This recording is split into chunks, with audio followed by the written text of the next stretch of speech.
Today, we will talk about criminal cases of servicemen under Article 402, Part 4, and Article 407, unauthorized leaving of the military unit. Why is this happening in connection with the adoption of Law 8721? Ukrainian armed forces have decided to punish for non-compliance with orders or unauthorized leaving of the military unit because they aim to build a new Soviet regime where everyone will be held accountable for thoughts and actions that never existed. That's why they fabricate these criminal cases with the aim of extorting as much money as possible during the investigation. The task is to squeeze a little more money from suspects and accused individuals, especially in the case of serious crimes. In reality, I do not consider insubordination to superiors or failure to report to the military unit as particularly serious crimes, although the criminal code categorizes them differently. These are moderate offenses, not even moderate. Even less so, because actual serious and especially serious crimes include murder or torture.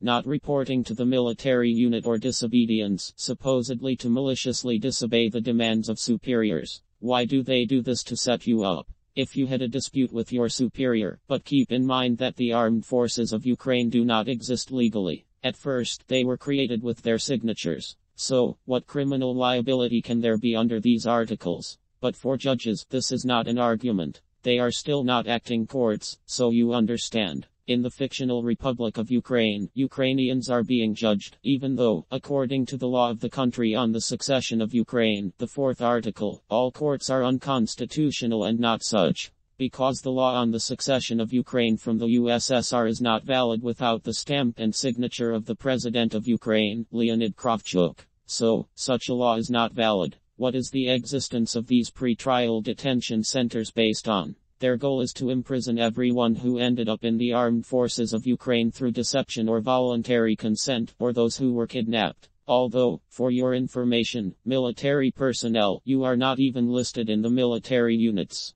Maybe you are, but it needs to be verified precisely, and I always demanded from the commander of the military unit to show documents regarding the creation of this military unit by a regulatory act. Where is this regulatory act? And it doesn't exist. I insist that it doesn't exist. Where it doesn't exist in the Unified State Register of Individuals, Enterprises, and Organizations under the IDRPU Code. There is no regulatory act on the creation of military units. There is no stamp in your military ads indicating that you were in a particular military unit. So, dear Ukrainians, they are persecuting you for your ignorance, for your unwillingness to understand. If you had understood, you would not have joined the armed forces of Ukraine. If you knew your rights and freedoms as a person and citizen, then in reality, these two articles are used by the courts and investigators. The NABU is fabricating many criminal cases now. I am handling cases related to these matters. What is interesting is that the evidence they provide is not sufficient evidence in principle. So, what are the investigators at NABU doing?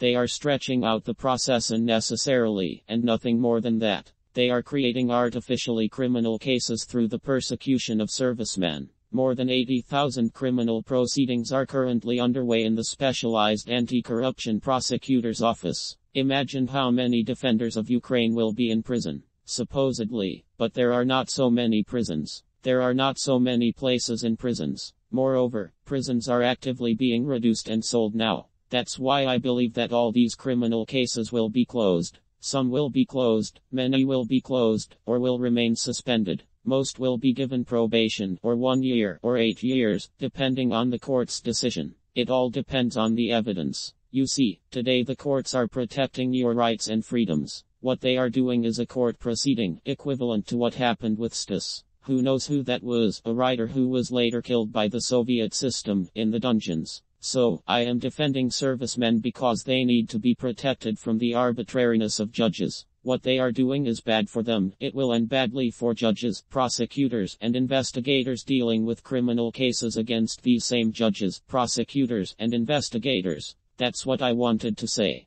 Glory to Ukraine. If you need legal advice on any area of law, it costs from $300 to $1,000. Exiting the status of an individual costs $500. Legal consultation on the topic of the Labor Code, the Code of Civil Procedure costs from $500 to $1,000. A separate legal consultation on criminal law and procedure costs from $100 to $300 depending on the complexity of your question about criminal proceedings and criminal law or your criminal case personally. You can also order from me an extract with the IDRAPU code regarding your counterparties or any legal entities, state institutions, or non-state institutions. Make sure to order it. Contact me at the email address academic.lawyer.